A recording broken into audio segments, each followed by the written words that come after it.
Hey, what's up? We're Skinlab. We're blowing it up on Capital Chaos TV. You are number 666. Yo, what's up? I'm Steve Esquivel. Gary Wint, Mike Roberts, We're Skinlab. Skinlab. Yep. Our debut album turned 20. This not tonight, but around this time. So we're celebrating 2 evenings of Bound, Gagged, and Blindfolded. It's the first night. Pretty cool. Always kind of weird, just like Sacto does it. But we had a great time as far as like, this is the first show uh, with this lineup in Sacramento ever, and one of the first shows with this lineup in almost 20 something years.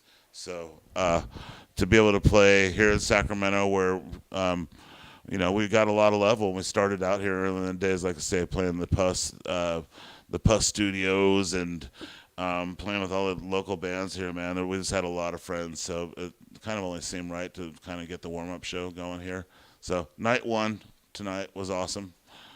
White Knuckle Riot, our boys King, who, like I said, could be fucking supporting goddamn Black Sabbath or something, and they are going to be playing this summer everywhere, all over. So make sure you see them, like Rocklahoma and shit like that. Holy fucking Christ! But they came here and they opened up for us because they're our brothers and they believe in what we're doing. So fucking feels good. There wasn't really a scene when we there was a huge scene before Skinlab was a band, obviously with the Omni and the Berkeley Square and stuff like that. But Fungo Mungo and all those bands, Primus basically washed away the whole metal scene, which you'll know from your band. The Stone and all that stuff started popping off with Limbo Maniacs, Primus, and everything, and it basically just fucking washed away the Bay Area scene until a few years later when Machine Head busted out. Gary's band Release started fucking jamming. A band called Level started doing some heavy stuff, and then Skinlab we came a little late to the party, but we started jamming in the scene, and that's when a whole nother scene started right then. Right? Wouldn't you say so? Good scene. Yeah, like a really solid scene of like solid homeboys. There was no competition where before, the Terminator, Berkeley Square. I mean, it was Like the whole groove metal scene just kind of started right then with that. The heavy groove type stuff. Bands like Pantera were killing it and kind of, setting a groove for us all to follow in. And we tuned about 4 steps lower than them and just, we had some big shoes to fill. So we just tried to be heavier than everything out there. well, actually, stuff happened really fast. We were originally gonna we were approached by Roadrunner, and that's Rob Flynn. Actually, me and Mike were hanging out with Rob Flynn on his birthday one night, really late, and his wife kicked us out of the house. And fucking Rob's like, "No, let's get more beer. I want to talk to you guys." So we ended up fucking walking down the ghetto, getting more beer, and he told us, guys, I could get you guys signed. It's got to give me a couple weeks. And a couple of days went by when we got a call from Roadrunner wanting to sign us, and they flew down immediately, and we did I guess audition for Monty Connor, and he flew home and decided that we probably weren't the band for the label. And a couple of days later, Century Media called us and offered us a deal. And Rob had offered us a tour to Roadrunner to get us signed. So we kind of had this Machine Head tour under our pocket. So it was kind of in any label's best interest to sign us because no band on their label had a Machine Head tour. So we were kind of in a pretty good position, and that's when Century Media offered us a pretty good deal. At that time, we didn't have anything, and we didn't really set out to get signed like that, and our first tour was a sold-out fucking European tour. It's amazing. With our heroes, and his good friend Rob, who we knew years before this. So, yeah, I mean, it was just awesome. We toured so much straight out the gate. 3 months practically. Yeah, I mean, we had no choice. They were just like, "You're not coming home." So Mike had left.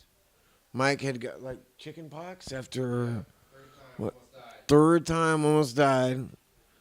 And so we brought Nick St. Dennis out, and I was feeling pretty mighty about myself and shit. And I plugged him the wrong way and shit, and so he fucking X'd me out. And it's cool. It's all good. And how they get me back in? Well, because I love these guys. That's how. It's real simple. Yeah, that took. I love Steev. I love Mike. I love all these guys. They're my friends, like, above all else. I could care less about music seriously when it comes to these guys as far as, like, my friends and my family. That's where it really matters to me. It's like everything could, like, fall apart, but as long as we're, like, together as, like, friends, I'm good. Unfortunately, right now, it is these shows for the Bay Area. I mean, because Gary just can't tour as much as we'd like to, just because of, you know, we're older now. We have obligations. He's got a good job that he's got to stay with, and not that we don't, but we have our schedule's a little more lenient where we can go out and tour. But we're doing this step by step. We're going to get out there and get to the East Coast. And I think I said it earlier on our little post that we did earlier, but we're going to get out the East Coast only because if we announce another tour and it's not the East Coast, our fans are going to fucking kill us. But the last tour that we did, a full American tour, I got sick and we canceled because my lungs imploded, and we canceled on an East Coast tour. So it just made sense to kind of get out there real quick, and kind of the furthest away kind of to me showed that these guys are willing to do it, you know what I mean? And so we're going out there in 2 weeks, and then we'll be back to record and write with Gary, you know, and we'll just, you know, we're having fun with what we're doing now, you know. It's there's no fucking rush on anything. There's no label telling us we have to be a certain way, you know. We're not putting any barriers in front of us. So what you're going to get is going to be honest, and when you get it, it's going to be when you get it. I was trying to get these guys to record Bound Gag live 20 years, but, you know, why keep going back and kind of opening the envelope again? We had a great time with what we did. 20 years seems to be a nod to something. It would be disrespectful, which was my point, to let 20 years go by without fucking acknowledging it, you know? So it's awesome. We did this, you know, the four of us put it together and we fucking made it happen, you know? And so the 20 years, the celebration just starting. We have one more night, but we've accomplished a lot in this band, you know? Oh, that's a guy. Yeah, it's a dude. Bound Gag. I remember when we went and like looked at that artwork in L.A. They did like a meet and greet with us, and like we went down to L.A.